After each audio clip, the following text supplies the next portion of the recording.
جب کیتھرین کے باپ نے اپنی بیٹی کو اچھی طرح جانا کہ وہ اپنے کامل دل سے اپنے خداوند کی خدمت کرتی ہے تو وہ اس کی بہت عزت کرنے لگا اور اپنے گھر کے تمام افراد کو حکم دیا کہ کیتھرین جو بھی کرتی ہے وہ اس کی راہ میں رکاوٹ نہ بنے۔ باپ اور بیٹی کے پیار میں روز بروز اضافہ ہوتا گیا۔ کیتھرین ہر روز اپنے باپ کی صحت مندی کے لیے دعا کرتی اور اسے خداوند کے سپرد کرتی، اور یعقوب اپنی بیٹی کی نیکیوں کی وجہ سے خداوند میں شادمان رہتا اور اپنی بیٹی کی نیک زندگی اور دعاؤں پر بھروسہ اور ناز کرتا۔ کیتھرین اپنے رسالتی کاموں میں مصروف تھی کہ ایک دن اس کے باپ کو دل کا دورہ پڑا اور اس کا سفر اپنی زندگی کی آخری آرام گاہ کی طرف بڑھنے لگا۔ وہ بستر پر لگ گیا۔ جو ہی کیتھرین کو والد کی بیماری کی خبر ملی تو وہ بارگاہ الہی میں جھک گئی اور والد کی صحتیابی کے لیے التجائیں کرنے لگی۔ لیکن خداوند نے اسے بتایا کہ اس کے والد کے لیے یہی صحیح ہے کہ وہ مزید انتظار نہ کرے۔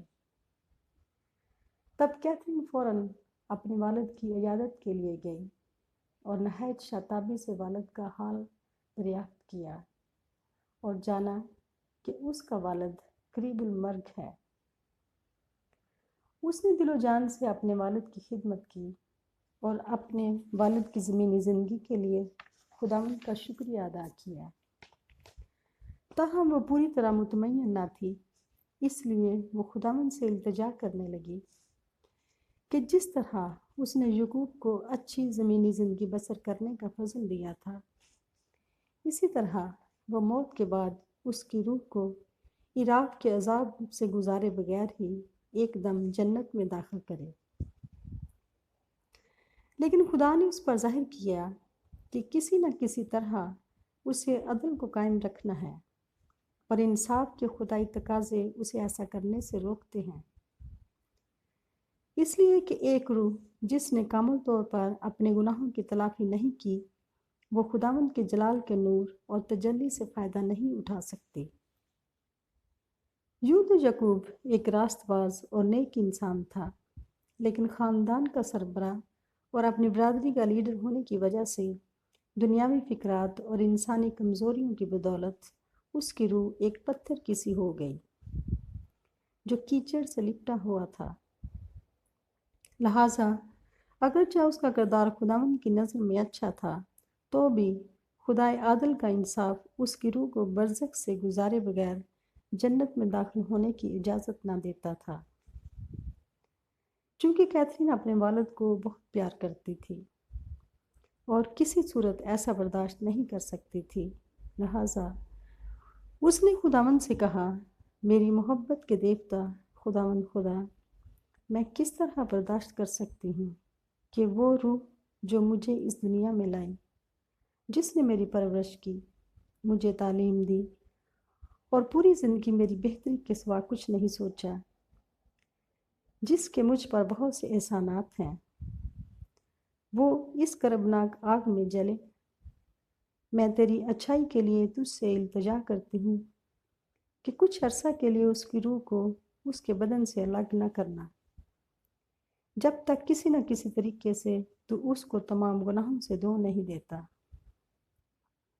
کہ اس کو برزخ کی آگ کے شعلوں سے گزارے بغیر ہی جنت میں داخل کرے۔ کیتھرین کی اس دعا کے جواب میں اس کے والد کی بدنی طاقت ختم ہو گئی، مگر اس کی روح نے بدن کو نہ چھوڑا۔ اس دوران کیتھرین خداوند سے محو گفتگو رہی۔ یہ گفتگو ایک لمبے عرصہ تک جاری رہی۔ کیتھرین ہر صورت اپنے والد کی روح کو بہشت میں داخل کرنے کی آرزو مند تھی۔ بار بار التجا کرنے کے باوجود بھی جب بات نہ بنی تو اس نے ایک نئی راہ نکالی اور خداوند سے مخاطب ہو کر کہا کہ اگر میں فضل کو کسی بھی طریقے سے عدل کو بچا کر حاصل کر سکتی ہوں تو انصاف میری زندگی کے ساتھ کر، کیونکہ میں اپنے باپ کے لیے کوئی بھی تکلیف سہنے کے لیے تیار ہوں جو تو نے اس کے لیے تیار کی ہوئی ہیں۔ دیکھ میرا بدن ہر قسم کی سزا پانے اور کفارہ دینے کے لیے تیار ہے۔ اپنے انصاف کا الہی کہہ میرے اس فانی بدن پر نازل فرما، اور اپنی بے پایا محبت سے اپنے خادم یعقوب کی روح کو فوراً جنت میں جگہ عطا فرما۔ خداوند نے جواب میں اسے کہا، چونکہ تم مجھ سے بہت محبت کرتی ہے، اس لیے میں تیری خواہش کے مطابق تیرے باپ کے تمام گناہوں کو معاف کرتا ہوں، لیکن تو جب تک اس دنیا میں رہے گی اس کے حصے کی تکالیف سہتی رہے گی۔ کیتھرین نے خوشی سے لبریز ہوتے ہوئے جواب دیا، اے خداوند، میں خوشی سے قبول کرتی ہوں، تو میرے ساتھ اپنی پاک مرضی کے مطابق کر۔